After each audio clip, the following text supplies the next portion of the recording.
Montreal. And voters in that city have elected a new mayor.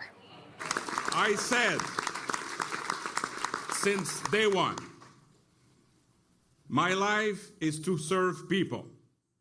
My life is to... You know him well. He's former Liberal MP Denis Coderre from 97 to 2013, promising to clean up City Hall, but that will not be an easy task.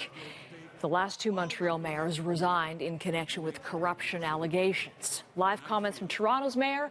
Let's begin live with the new mayor-elect of Montreal, Denis Coderre, on the phone with me this morning. Mr. Coderre, good morning to you and congratulations, sir. Thanks, Heather. So, do you still miss me in Ottawa? Because I'm going to go there as a mayor. Is it okay? You're going to go as a mayor. All right, so you're going to shake up the place. Well, you certainly can tap into your 15 years of experience in bringing that to bear. Yes. Listen, let's just start with, I'm going to come back to Rob Ford with you in a second, but I want to talk about you because you're the man of the moment in Montreal right now. You talked last night, sir, about Montreal's being at a crossroads. You said Montreal will be an honest city.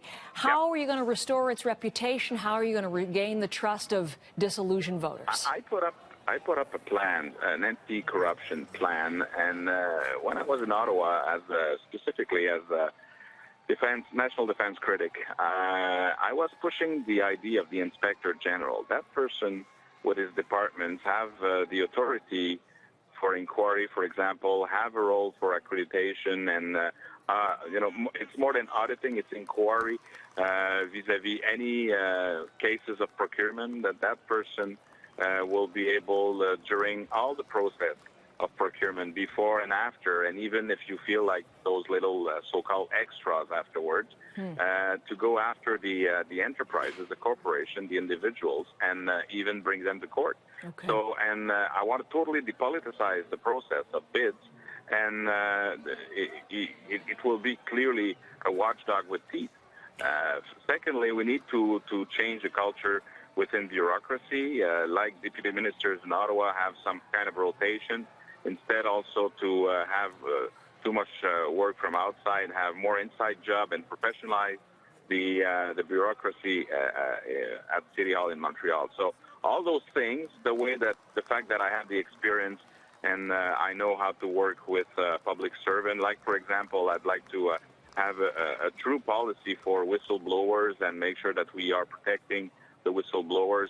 All together, I think that we will be able to, with the smart cities that I'm bringing up, open data, transparent government, everything public, I think that we'll have, within the first 100 days, to have that as a top priority. Well, that certainly is a pressing challenge given what we watched unfold in Montreal. I want to talk to you about something else, too, because bearing in mind that ours is a national audience and Canadians are also watching the province of Quebec and how it deals with, on the provincial level, this proposed charter of values, very contentious, very divisive in the province.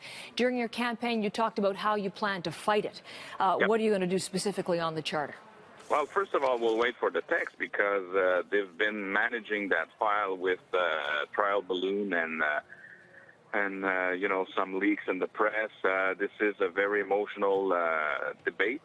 As a former Minister of Immigration after 9/11, you understand that I know what it means with discrimination, intolerance, and I'm going to put up all my experience there. But I've said that when you put up a charter, you have to protect the people. So I'm going to be there to protect all Montrealers. I was ready to go even at court if necessary, but we'll wait for the text. Okay. We have a minority government. They were supposed to go on election, and now they don't. So I'm going to have some serious talk with the players in Quebec City. But, Montreal, you cannot talk about integration by defining it with uniformity. I mean, you can be equal and different at the same time. I'm for open secularism, and I'm going to be there to protect my fellow citizen. At the same time, going to be a mayor for all Montrealers, you said as well. Yeah, but we need to keep our powder dry, too. We don't want to go too much. All right, we'll wait to see the text, and then we'll be back and speaking. Before I let you go, you probably were listening there as we were getting some live comments from Toronto's mayor, Rob Ford, certainly embattled of late given the controversy. I know you're new to the mayor's office, not even officially Mr. Mayor, but what do you think of the Rob Ford affair and what he should do as now a fellow mayor? Well, I don't have any video on me, so I don't know. I cannot comment. But I think that at the end of the day, we are there for the citizen. He has to take a decision with his own conscience, but I think that we'll let the authority do their job. All right. Mr. Coderre, thank you. We'll look forward to following your Twitter account with you in the mayor's office now. You're stuck with me now, All Heather. right, all right. Thank Thanks you a so lot. much for the time. Okay, Denis bye-bye. Coderre, the Montreal mayor-elect, and taking over, promising to clean up the city's way of doing business in the wake of the corruption scandal. So let's bring in Sean Henry on this story. He is a reporter in CBC News in Montreal, listening in as you heard Monsieur Coderre lay out his priorities, cleaning up the city, #1. Also, just wanted to get him on the Charter of Values, Sean.